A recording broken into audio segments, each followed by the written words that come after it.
नमस्कार, आप देख रहे हैं न्यूज रूम में नेताजी। मैं हूं दीप्ति शाही सिंह। 1980 का दशक था। बनारस के बलदेव डिग्री कॉलेज में पढ़ने वाला एक लड़का अपनी पढ़ाई को लेकर जद्दोजहद कर रहा था। पिता कोयला खदान में मजदूर थे। पिता के साथ खेतीबाड़ी में हाथ भी बटाता था, लेकिन जब ऐसा लगा कि पढ़ाई को लेकर घर वालों पर अतिरिक्त भार न पड़े तो उस लड़के ने पढ़ाई के साथ साथ टेम्पो चलाना भी शुरू कर दिया। समय का पहिया आगे बढ़ता चला और जिंदगी भी आगे बढ़ती चली। फिर साल आया 1981, जब इस लड़के ने ग्रेजुएशन करके सक्रिय राजनीति में अपना कदम रखा। वो दौर था जब काशीराम और उनकी सियासत बेहद मशहूर भी थी। काशीराम के साथ काम किया और बीएसपी को ज्वाइन कर लिया। 1996 में बीएसपी के जिला अध्यक्ष भी बने। लगातार जमीनी स्तर पर काम करते रहे, लेकिन कहते हैं ना कि जो लोग सेल्फ मेड होते हैं वो थोड़ा अक्खड़ भी होते हैं। साल था 2001 जब मायावती ने भदोही का नाम संत कबीर नगर रख दिया। इस नौजवान ने मायावती के साथ बगावत कर दी। 2002 में अपनी खुद की पार्टी बनाई, बसपा को छोड़ दिया। अगले 15 साल तक जमीनी स्तर पर संघर्ष करते रहे और लोगों के बीच अपनी जो पकड़ है वो बनाते रहे। फिर आया साल 2017, जब बीजेपी का साथ मिला तो सियासत में अपनी जो हैसियत है वो भी दिखाई और तब मंत्री पद भी मिला। कह सकते हैं कि सियासत में इनका जो टेम्पो है वो चल पड़ा।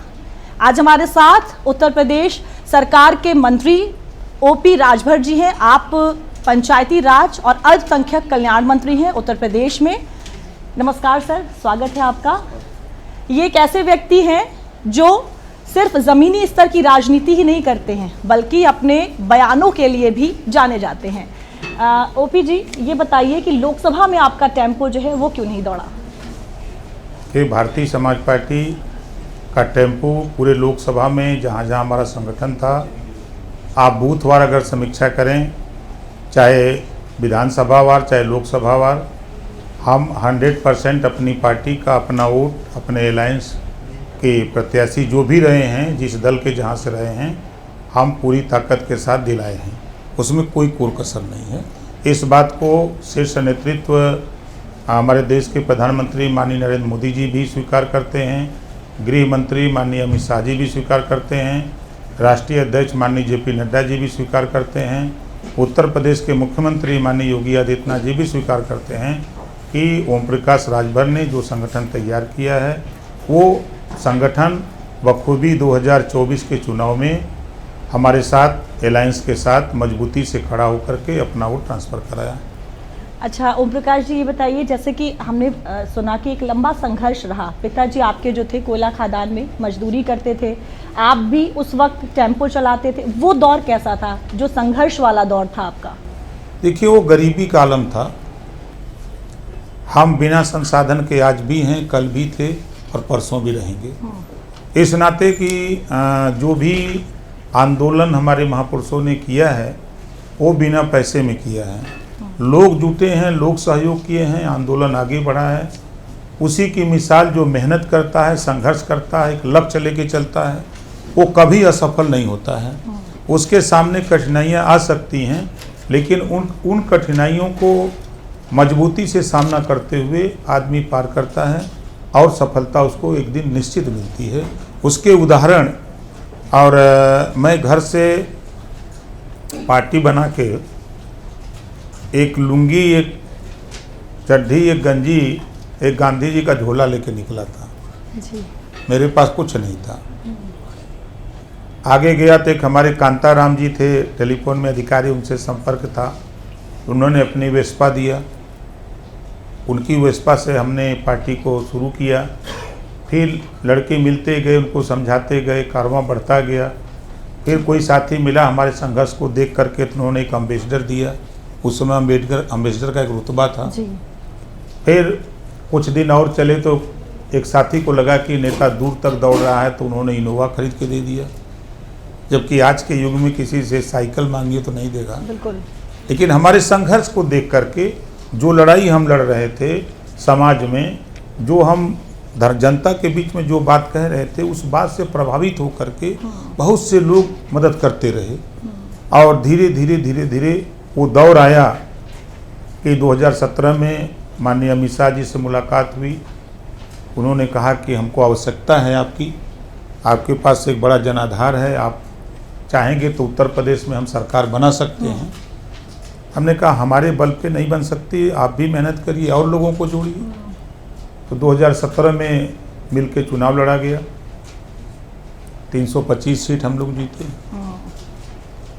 फिर बीच में 1.5 साल हम मिनिस्टर थे। एक सामाजिक न्याय समिति की रिपोर्ट माननीय राजनाथ सिंह जी जब मुख्यमंत्री थे तो उन्होंने लागू की थी 27% आरक्षण को बांट करके सभी पिछड़ी जातियों को देने का। लेकिन जो उन्होंने कानून ले आए, पास किया, तब तक उनकी सरकार चली गई। उसी चीज़ को लेकर के हम सरकार में शामिल भी हुए थे और सरकार माननीय अमित शाह जी ने भी कहा था कि नहीं, इसको लागू किया जाएगा। मुख्यमंत्री जी ने भी कहा था। फिर ये हुआ कि रिपोर्ट पुरानी है, तो फिर माननीय राघवेंद्र सिंह जी के नेतृत्व में एक टीम बनी त्रिस्तरीय, उन्होंने भी रिपोर्ट दे दिया। उन्होंने 27% आरक्षण को बांट करके 7, 9, 11 दे दिया कि 7 पिछड़ा, 9 अति पिछड़ा और 11 सर्वाधिक पिछड़ा। तो उसको लागू करने के लिए हम थोड़ा दबाव बनाने लगे, तो ये हुआ कि तब तक देश में रोहिणी आयोग का गठन हो गया कि 27% आरक्षण को राष्ट्रीय स्तर पर बांट के देने की। तो हमने कहा कि हम प्रदेश की बात करते हैं, हम देश में क्या जवाब देंगे अपने प्रदेश के लोगों को। तो हम मंत्री पद से रिजाइन दे के लौट गए, मतलब भाजपा से गठबंधन हमने छोड़ के हम चले गए। फिर धरातल पे हम अपने काम में लग गए, क्योंकि जनता के बीच में, हम गरीबों के बीच में रहते हैं, उन्हीं का खाते हैं भी हैं और उन्हीं का काम करते हैं। तो उस काम में लगे और फिर 24 का चुनाव आया तो माननीय प्रधानमंत्री जी, माननीय गृह मंत्री जी, माननीय JP नड्डा जी, माननीय मुख्यमंत्री योगी आदित्यनाथ जी, सब लोग पहल किए कि आपके हम लोगों के साथ से चले जाने की वजह से हम लोग 75 सीटें हार गए विधानसभा में। तो आप आइए और प्रधानमंत्री जी का सवाल है। प्रधानमंत्री जी ने भी कहा कि भाई हमारा सवाल है। हमने कहा जब देश का सवाल है तो हम आपके साथ आए। बिल्कुल। अच्छा ओम प्रकाश जी, ये बताइए कि एक लंबा संघर्ष भी रहा, परिवार की जो आर्थिक स्थिति है वो भी बहुत अच्छी नहीं थी। क्या कुछ उस समय दिमाग में चलता था? राजनीति में आने का ही फैसला क्यों लिया, क्या सोचकर? क्या कहीं से कोई प्रेरणा मिली या कोई ऐसी बात जो दिमाग में आई हो कि राजनीति में ही अब आगे बढ़ेंगे? क्योंकि छात्र जीवन ग्रेजुएट होते ही आपने तुरंत जो है राजनीति में आप कूद पड़े। कि हमारे यहाँ एक घटना घटी, डकैती हुई, एक लड़के की हत्या हो गई, बम लोगों ने मार दिया। तो साजिश के तहत हुआ, तो उसकी जांच को लेके उसमें माननीय मुलायम सिंह जी मुख्यमंत्री थे जी। मैं उनसे मिला और मिलने के बाद उनको जब पूरी बात बताई, उन्होंने जांच कराई। तो जांच में उसमें 6 सिपाही, 2 SI, 1 SO सस्पेंड हुए। उसमें जो उनकी संलिप्तता थी जी। तो यहाँ आने के बाद जब लखनऊ में आया, तो जब ये घटना का हमको जांच में जब रिजल्ट मिला, तब मेरे बात में ये बात आई कि जो मान्यवर कांशीराम जी कहा करते हैं कि बाबा साहब ने कहा है कि political power is the master की। तो हमको राजनीति में सत्ता में जाना चाहिए, तभी हम थाने पर, तहसील पर, ब्लॉक पर, जिले पर मदद कर सकते हैं। तो उस उद्देश्य को लेकर के हम सत्ता की तरफ मुख की, राजनीति में कूद पड़े। और उसका रिजल्ट है कि मैं मांग करके किताब पढ़ा हूँ और कपड़ा नहीं था गरीबी में। तो हमारी मौसी बड़ी थी हमारी माँ से, तो वो भाई लगते थे बेटा उनके, तो उनका कपड़ा मांग के आता था तो हम पहन के स्कूल जाते थे। सुबह शाम दोनों टाइम रोटी नहीं मिल पाती थी, इसी टाइम भात मिल जाता था जिसको चावल कहते हैं। तो उस समय मकई की रोटी बाजरे का चलता था, अब तो गेहूं का चल रहा है। तो उस समय महुआ का लाटा खा करके हम लोग स्कूल चले जाते थे, कचालू खाते थे, रस पी के चले जाते थे। गरीबी का वो आलम झेला था। तो संघर्ष करते करते हमने खेती शुरू किया, खेती भी कमर्शियल खेती शुरू कर दी। शिक्षा पीरियड में ऑटो रिक्शा, जैसा आपने बताया कि दिन में पढ़ते थे, रात को ऑटो रिक्शा चलाते थे। तो कभी कभी हम खुशी में भी या वैसे भी कहते हैं कि देखो संघर्ष एक ऐसी चीज़ है, लक्ष्य एक ऐसा आदमी बना ले तो वो मंजिल को निश्चित पा सकता है। उसके उदाहरण हम खुद हैं कि ओम प्रकाश राजभर ऑटो रिक्शा चलाते चलाते या सरकार चला रहा है। बिल्कुल। अच्छा राजभर जी, ये बताइए कि जो भी पार्टी सत्ता में रहती है उसको राजभर फैक्टर क्यों चाहिए? इसके पीछे की क्या कहानी है? बसपा की बात करें, सपा की बात करें, बीजेपी की बात करें। देखिए पूर्वांचल में करीब 128 सीटें हैं। 128 सीटों में 112 सीटें ऐसी हैं जहां 12%, 18%, 22%, 20% अकेले वोट राजभर का है वहाँ। अब जैसे ब्राह्मण कम्युनिटी में पांडे, दुबे, चौबे, चब्बे, त्रिपाठी, उपधिया हैं, वैसे हमारी बिरादरी में भी भर, राजभर, रजवार, राजवंशी, आरक, बंजारा, बहेलिया हैं। तो ये चारों तरफ हैं फैले हुए। लेकिन शुद्ध रूप से अगर जैसे हम बात करते हैं तो राजभर की तो वो बड़ी संख्या में पूर्वांचल के 28 जिले में पाया जाता है। तो उस 28 जिले में वोट इतना है कि एक बड़ा प्रभाव करता है। बसपा के साथ था तो बसपा पूर्वांचल में चुनाव जीता करती थी। बसपा से हट गया, बसपा आप देख लीजिए कहाँ है, हमको नहीं बताना है। ये कांग्रेस के साथ था, कांग्रेस से हटा। आज हम लोग लोकसभा के चुनाव में जो बूथों की जो सूची हमने मंगा करके देखा, रिजल्ट शीट, तो एक बड़ा फैक्टर हम लोग साथ रहे तो एक बड़ा अच्छी हम लोगों की हार भी, जो सीटों हारे भी थोड़े कम वोट से हारे हैं। तो ये बड़ा फैक्टर है लोगों के लिए कि जो भी इधर से लखनऊ से पूरब जाता है तो उसको राजभर की हवा लगती है। जैसे पहली बरसात होती है तो ज़मीन से खुशबू आती है ना धरती से, उसी तरह जो भी पूर्वांचल की धरती पर जाता है तो उसको राजभर की हवा लगती है। बिल्कुल। एक और बेहद दिलचस्प बात आपके बारे में कि क्योंकि हम सब उत्तर प्रदेश से ही, ज़्यादातर हम सब उत्तर प्रदेश के ही हैं, लेकिन जो जातियों को लेकर, अभी जैसे आपने कई जातियों का नाम लिया, कहते हैं आपको जो जितनी भी जातियां हैं उत्तर प्रदेश में सभी के नाम याद है, सब कुछ। ये कैसे ज़मीनी स्तर पर इतना काम किया, ये वजह है या इसके पीछे भी कोई वजह है? नहीं, उनके बीच में हम जाते हैं बराबर। जैसे कि हम लोग प्राइमरी में जब पढ़ते थे गदैया गोल में तो 1-2 में हम लोगों को पढ़ाया रटाया जाता था, पहाड़ा गिनती पढ़ाया रटाया जाता था। तो उसी तरह गांव में जाते जाते हम रटते रहे, आज इस गांव में जाना है, उस बिरादरी में जाना, उस बिरादरी में जाना, उस बिरादरी में। तो इस तरह जाते जाते हमने याद कर लिया कि हम किन किन जातियों में जाते हैं। जैसे एक उदाहरण, आहिर, गडेरी, कुंबी, कोयरी, भर, चमार, मुसहर, धोबी, खटीक, पासी, केवड़, बिन, मला, जोला, दुनिया, अंसारी, शेख, सैयद, पठान, चौहान, आरा, कर्कबंसी, बंजारा, बहेलिया, खंगार, आपके चौहान, कचौरसिया, सोनार, ये तमाम जातियाँ जिनके बीच में हम जाते हैं तो धीरे धीरे धीरे धीरे धीरे याद आते गए। तो याद आते गए तो जब कोई पूछता है तो बताते हैं कि इनके बीच में भी हम जाते हैं, उनसे मिलते हैं, करते हैं। अच्छा ओम प्रकाश जी, ये बताइए कि अब लोकसभा चुनाव तो हो गए हैं, काफ़ी सारे जो बयान हैं वो भी सुर्खियों में। अब क्या लगता है किस तरह की चुनौतियां हैं अब लोकसभा चुनाव होने के बाद? कोई चुनौती नहीं है। देखिए आपको बता दें कि आप देखिएगा रिजल्ट आएगा, भारतीय जनता पार्टी के पास अगर लोकसभा के रिजल्ट देखें तो 42% रिजल्ट है उस, और सपा के पास जो जनाधार है, एक मैसेज इन लोगों ने कन्वे किया कि संविधान खतरे में है। इस बात से प्रभावित होकर के दलित मतदाता 35%, 40%, 50% तक अलग अलग लोकसभाओं में ये सपा की वोट कर दिया, सपा कांग्रेस अलायंस को। अब जैसा हमने बयान बहुजन समाज पार्टी के नेता का सुना कि बाई इलेक्शन भी हम लड़ेंगे, ऐसा उनका बयान आया। तो अगर वो बाई इलेक्शन लड़ने की बात कर रही हैं तो उनको भी अपनी पार्टी के अस्तित्व का खतरा नजर आ रहा है, तो वो भी अब पार्टी को चुनाव मैदान में ले आएंगी। तो उनका अपना वोट खाली वापस चला गया तो कहाँ लड़ाई रह जाएगी बताइए? कहीं लड़ाई नहीं है। और उसके साथ भी देखिए, देश में और प्रदेश में विपक्ष चाहे कुछ भी कहे, हम 5 नाम बता रहे हैं काम के, 5 नाम। पहला, आयुष्मान कार्ड, गरीबों के इलाज के लिए 5 लाख रुपया जो मिला, ये ना तो कांग्रेस कर पाई, ना सपा कर पाई, ना बसपा कर पाई। उससे गरीब प्रभावित हैं। कांग्रेस की सरकार में, सपा बसपा की सरकार में बरसात के दिन में अनाज सड़ रहे थे। आज आप लोग चैनल पर, किसी चैनल पे बताइए कि ये फिगर आया हो कि मोदी राज में, योगी राज में किसी गोदाम में या कहीं अनाज सड़ रहा हो, ऐसा नहीं मिल रहा है। वो अनाज व्यवस्थित जनता के बीच में जा रहा है। और बड़ी आबादी है ऐसे लोगों को जो अशिक्षित हैं, बेरोजगार हैं, वो राशन का लाभ ले रहे हैं। वो मोदी जी पर भरोसा करते हैं, योगी जी पर भरोसा करते हैं और दूसरे को नहीं करते हैं। तो इस बात को लेकर के अगर लोग कह रहे हैं तो वो कहें। अब तीसरी चीज हमने देखा है गांव में जाके, मैं गांव में ज़्यादा रहता हूं, किसान सम्मान निधि 6,000 रुपया पाता है जब किसान, हम भी किसान के बेटे हैं।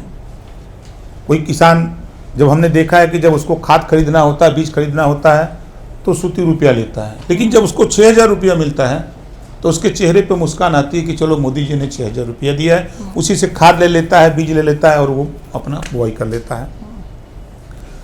तीसरी चीज आप उठा के देखिए, आप चले जाइए रेलवे स्टेशन पर, अगर विपक्ष को न दिखाई दे तो रेलवे स्टेशन पर चले जाएं।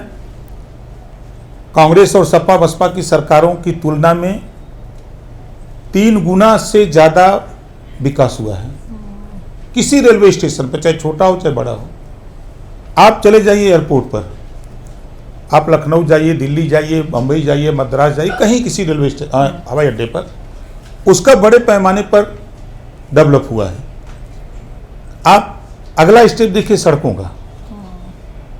पूरे देश में, खाली ही नहीं कि उत्तर प्रदेश की बात करूं, पूरे देश में हम भी घूमते हैं, हम भी पंजाब जाते हैं, हम भी गुजरात जाते हैं, महाराष्ट्र जाते हैं, हम छत्तीसगढ़ जाते हैं, झारखंड जाते हैं, यूपी बिहार जाते हैं, उत्तराखंड जाते हैं। हम चारों तरफ देख रहे हैं कि सड़कों में जिस तरह का काम हो रहा है बड़े पैमाने पर, वो काम कांग्रेस की सरकार में नहीं हुआ, बसपा सपा की सरकारों में नहीं हुआ।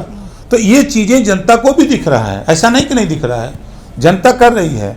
लेकिन अब चूंकि समय समय पर छोटी छोटी चीज़ें समझा करके लोग दिग्भ्रमित कर लें, लेकिन कितने दिन करेगा कोई। तो जो मोदी जी की योजनाएं हैं आज उठा के देखिए, चाहे कांग्रेस की सरकार को तुलना करिए, चाहे सपा की सरकार, चाहे बसपा, उनकी सरकार में दंगे होते थे, कर्फ्यू लगते थे। 7 साल से योगी जी हैं, एक भी दंगा नहीं हुआ, कहीं कर्फ्यू नहीं लगा।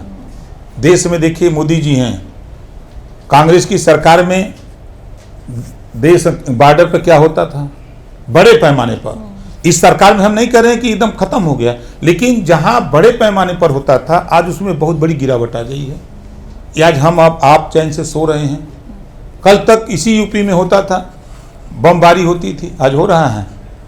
पहला इतिहास है देश में कि मुसलमानों को लोग कहते हैं भाजपा को कि विरोधी है, पहली पार्टी है कि 51 बच्चे मुसलमानों के IAS बने हैं मोदी राज में, योगी राज में।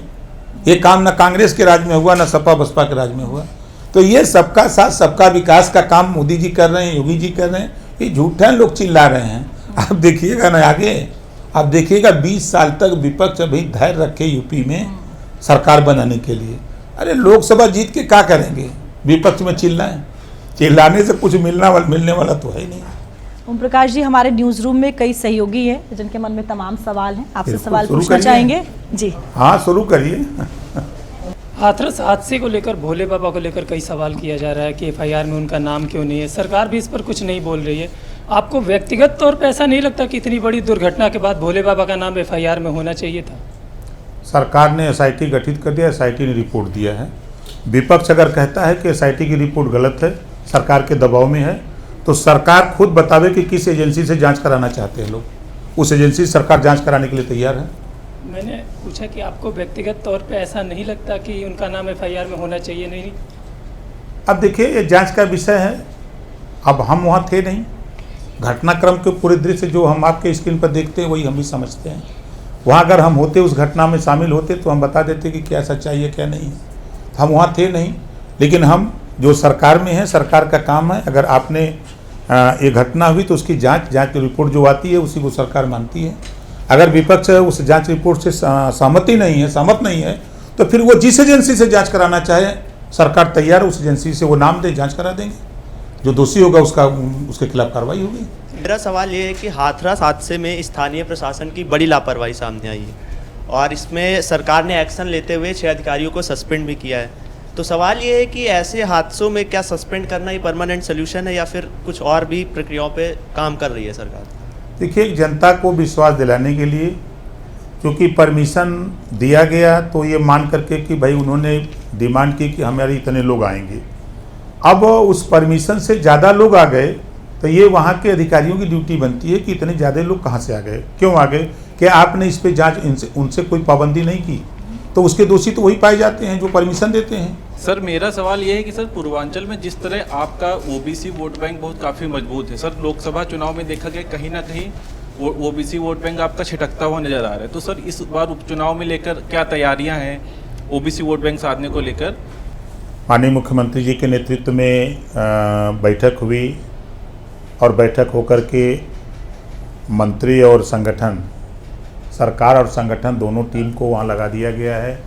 लोगों को ये बता दिया गया कि लोगों के बीच में जाकर के क्या कमी रह गई है, किन कारणों से ऐसा हुआ है, तो उनको संतुष्ट करके फिर अपने साथ वापस करने के लिए काम पे हम लोग कर रहे हैं। जैसे कटेहरी एक इलेक्शन है, मैं कटेहरी में खुद मैं जा कर के 4 मीटिंग कर चुका। मैं अभी कल मैं गया था गाजियाबाद, उस सीट पर हमने 2 मीटिंग किया है। तो हम जितने सहयोगी दल हैं सब लोग लगे हैं, आप देखिएगा रिजल्ट जो आएगा वह अतिशयोक्ति आएगा। सर आप राजनीति में इतना सक्रिय रहे, क्या आप अपने परिवार पर ध्यान दे पाए? देखिए, राजनीति में आने के बाद अपने दोनों बेटियों को पोस्ट ग्रेजुएट बनाया, राजनीति भी करता रहा। दोनों बेटी को जो बात गौतम बुद्ध जी ने, मैं फिर कह रहा हूँ, जो बात गौतम बुद्ध जी ने कही है और छत्रपति साहू जी महाराज ने कही, महात्मा ज्योतिबा फुले ने, शिक्षित हो, संगठित हो, संघर्ष करो। बुद्धम शरणम गच्छामि, धम्मम शरणम गच्छामि, संघम शरणम गच्छामि। वही बात बाबा साहब डॉक्टर अम्बेडकर ने कही। अपने दोनों बेटियों को पोस्ट ग्रेजुएट कराया, दोनों बेटों को पोस्ट ग्रेजुएट कराया। और जिस लड़ाई को हम लड़ते हैं 33% रिजर्वेशन महिलाओं के लिए, मैं फिर कह रहा हूँ, बधाई देता हूँ माननीय नरेंद्र मोदी जी को, जिन्होंने 33% राजनीति में आरक्षण दे करके महिलाओं को राजनीति में लाने का जो लोकसभा और राज्यसभा से बिल पास किया, ये किसी को दिखाई नहीं देता है। और हम तो कह रहे राजनीति में आकर के हमने लाखों महिलाओं को, लाखों पुरुषों को राजनीति में लाके खड़ा कर दिया। परिवार ही नहीं, हम लाखों लोगों को लाके खड़ा कर दिए हैं, अकेले की बात नहीं है। आप किसी इलाके में जाएंगे, आप जाइए, आपको महाराष्ट्र में लोग मिलेंगे, हजारों लोग मिलेंगे, पंजाब जाइए वहाँ मिलेंगे, आप गुजरात जाइए वहाँ मिलेंगे, आप दिल्ली जाइए, आप उत्तराखंड जाइए, छत्तीसगढ़ जाइए, मध्य प्रदेश जाइए, बिहार जाइए, हर जगह हमने खड़ा कर दिया है। तो वो हमारा परिवार है, वो भारतीय समाज पार्टी एक परिवार है, तो हम सबको लेके चलते हैं। सर मेरा सवाल आपसे ये है कि राजनीति में परिवारवाद होना चाहिए या नहीं? जो घर बनाता है ना, उस घर की रखवाली घर वाला ही कर सकता है, बाहर के लोग नहीं कर सकते, ऐसा हमारा अपना मानना है। ये बड़ी पार्टियां जो हैं उनके लिए ये फार्मूला लागू नहीं होता है, लेकिन क्षेत्रीय पार्टियां जो छोटी छोटी पार्टियां हैं और राज्य पार्टियां हैं, उनके लिए ये बहुत ज़रूरी है। क्योंकि हमने देखा है कि कई दौर को मान्यवर कांशीराम जी थे तो बसपा को ख़त्म करने के लिए बड़ी साजिश हुई, मायावती जी नहीं रही होती तो उसको नहीं फेस कर पाती। उसी तरह जैसे हम ही हैं, चारों तरफ से अटैक होता है, हम करें तो कैरेक्टर ढीला दिखता है और वो करें तो रासलीला दिखता है। समाजवादी पार्टी 8 बार गठबंधन करती है, चाहे वो बसपा से 2-2 बार 3-3 बार हो गया, कांग्रेस से 3-3 बार हो गया, आरएलडी से हो गया, निषाद पार्टी से हो गया। वो करते हैं तो रासलीला, कांग्रेस करती है तो रासलीला, बसपा करती है गठबंधन तो रासलीला, लेकिन राजभर गठबंधन करते हैं तो कैरेक्टर ढीला लोग बोलते हैं। अच्छा सर, ये बताइए, लोकसभा चुनाव के बाद अमित शाह जी से क्या आपकी मुलाकात हुई, क्या बात हुई आपकी? 1 घंटा 10 मिनट माननीय जेपी नड्डा जी से, माननीय अमित शाह जी से अभी 8 दिन पहले बातचीत हुई है। अभी कल भी सुबह करीब लगभग 8 बजे हमारी उनकी बात 10 मिनट टेलीफोनिक हुई है। बातचीत करते रहते हैं। क्या बात होती है सर? जैसे आपसे बतिया रहे वैसे उनसे बतियाते हैं। वो नेता है तो नेता राजनीति की बात करेंगे कि धान का खेती की बात करेंगे। अच्छा सर, ये बताएं कि मंत्री पद जो है आपकी सियासत के लिए कितना ज़रूरी है? क्योंकि 2022 विधानसभा चुनाव के बाद अटकलें लगाई जा रही थी, मंत्री पद मिला लेकिन देर से मिला, कितना ज़रूरी है आपकी सियासत के लिए? देखिए, बाबा साहब डॉक्टर अम्बेडकर जी ने कहा है कि सत्ता एक साधन है, गरीब कमज़ोर लोगों की मदद करने के लिए एक साधन है। आज हम मिनिस्टर हैं तो हमारी बात डीएम भी हमारा फ़ोन उठा लेता है तुरंत, बात हो जाती है उसको अमली जामा पहनाने की कोशिश करते हैं, एसपी भी करते हैं, डीजी भी करते हैं, सारे अधिकारी करते हैं। लेकिन जब मैं मिनिस्टर नहीं था, एज ए विधायक था, तो हमारी आवाज़ थोड़ी कम सुनी जाती थी। लेकिन आज हम सत्ता में हैं, सरकार में हैं, आज हमारी बात बड़ी मजबूती से और हमारा कार्यकर्ता सुना ले रहा है। हमको तो छोड़िए, हमारा जो जिला अध्यक्ष है, विधानसभा अध्यक्ष है, ब्लॉक अध्यक्ष है, मंडल का नेता, प्रदेश का नेता, वो लोग अपनी बात जा करके थाने, ब्लॉक, तहसील, जिले पर सुनवा ले रहे हैं। जो काम कल तक नहीं होते थे वो अब जा करके वो काम करा ले रहे हैं। सर, इस बार के चुनाव में अखिलेश यादव ने 37 सीटें जीती हैं। अब 2027 की बात करें तो कितनी बड़ी चुनौती देने वाले हैं? कोई चुनौती नहीं है। हमारे यहाँ पूर्वांचल में कहावत है, अंधेरे के आगे हाथे बटेर लगना एक कहावत है। 37 जीत गए हैं ना, लोकसभा के बाद विधानसभा का चुनाव आएगा ना, आप भी रहेंगे, हम लोग भी रहेंगे, और आप देखिएगा फिर भारतीय जनता पार्टी एनडीए गठबंधन सरकार बनाएगा। अच्छा सर, ये बताइए, राजभर वोटर्स की बात की जाए, आप अच्छी पकड़ है राजभर वोटर्स के बीच में आपकी, लेकिन अब बहुत से लोग आ गए हैं आपको भी कंपटीशन देने के लिए। कोई दिक्कत नहीं। देखिए, सबसे बड़ी बात मैं फिर कह रहा हूँ, टीवी पर आकर के, मोबाइल पर, फेसबुक पर आकर के बोलने से वोटर आपके साथ नहीं रहेगा। उनके सुख में, दुख में उनके साथ, उनकी पीड़ा क्या है, बराबर रहना। भगवान राम की तरह हम 14 साल उनके बीच में रहे हैं। उन्हीं के घर सोते थे, उन्हीं के घर खाते थे। हमने कभी ये नहीं सोचा कि हमको एसी में रहना है। हम मड़ई में भी सो लिए, पुआल बिछा दिया, उस पर भी, कतरी पर भी सो गए। हम उनके बीच में रह कर के आंदोलन खड़ा किए हैं। उन लोगों के बदौलत आंदोलन खड़ा हुआ है, तो उन लोगों को विश्वास हुआ। देखिए, जब हम बाबा साहब डॉक्टर अम्बेडकर जी ने मंत्री पद से इस्तीफा दिया था सेंट्रल में, यहाँ यूपी में ओम प्रकाश राजभर ने जब रिजाइन दिया, तो हमारे लोगों ने कहा कि बहुत सही किया हमारा नेता। क्यों सही किया? कि हम उनको आरक्षण दिला करके हम उनको नौकरियों में ले जाना चाहते थे, नहीं कर पाए। तो उनको ये विश्वास हुआ कि हमारा नेता हमारे लिए लड़ रहा है, अपने लिए नहीं लड़ रहा है। इसके सत्ता मतलब नहीं है, इसके लिए हम जरूरी हैं। इस नाते उसको विश्वास है। हम जो भी कोई काम करते हैं उनसे पूछ के करते हैं। हम पूरे पूर्वांचल के लोगों को एक जगह जुटा लेते हैं, मध्यांचल को एक जगह, बुंदेलखंड को एक जगह, पश्चिमांचल को एक जगह। हम उनको जुटा करके उनसे बात करते हैं, ये फैसला है, ये बात है, बताओ क्या करना चाहिए। तो जब उनसे फैसला लेते हैं तो हमारे ऊपर उंगली नहीं उठाते हैं। अच्छा सर, आप अपने बेबाक बयानों के लिए जाने जाते हैं, कहाँ से एनर्जी लाते हैं इस तरह के बयानों के लिए? क्योंकि स्ट्रेसफुल होती है लाइफ पॉलिटिशियन की, एनर्जी कहाँ से मिलती है आपको? गरीबों से मिलती है। जब वो मक्के की रोटी खिलाते हैं हमको, चटनी रोटी खिलाते हैं, बाजरे की रोटी चटनी खिलाते हैं, उसमें बड़ी ताकत होती है। गरीब के बीच में जब हम बैठते हैं तो जब उनकी पीड़ा सुनते हैं तो हमको और ऊर्जा मिलती है कि हम और ऊर्जा से काम करें ताकि इनकी पीड़ा को हम दूर करें। वहाँ से हमको ऊर्जा मिलती है। बिल्कुल सर, बहुत बहुत धन्यवाद थैंक यू न्यूज़ रूम में आने के लिए। तो हमने आज बात की उत्तर प्रदेश सरकार के मंत्री ओम प्रकाश राजभर जी से, जिन्होंने बड़ी ही बेबाकी के साथ जो तमाम सवाल थे उनके जवाब दिए। न्यूज़ रूम में नेताजी में अगले नेता के साथ आपसे फिर मुलाकात होगी। नमस्कार।